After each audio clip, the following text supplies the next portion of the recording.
Upat ang naangol human nabalitok ang usa ka tricycle sa May Kagudoy, Barangay Basak, Lapu-Lapu City, pasado alas 7 kagabi. Base sa investigasyon sa Traffic Enforcement Unit sa Lapu-Lapu City Police, parehong nagsubay sa susamang lane ang tricycle ug ang usa ka multi-cab pickup paingon sa Aviation Road. Dihang mi-change lane ang multi-cab pickup na side sweep niini ang tricycle ug tungod sa kakusog sa impact, misangpot kini sa pagkabalitok sa tricycle. Luwas ra hinuon sa makuyaw nga kahimtang ang driver sa tricycle. Lakip na ang iyang asawa nga sakay usab ni atong higayuna uban sa laing duha pa ka mga pasahero nga pulos na hiagom ug mga minor injuries.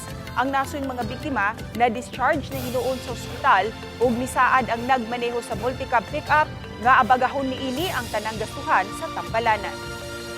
Kagabi, nakasabot naman sa ang driver ug katong mga pasahero nga iya lang abagahan tanan ang mga gastuan sa pagpatambal ug sa katong tricycle nga naguba. Then karon magkuanto sila compromise agreement nga dili na sila mapahilo kaso.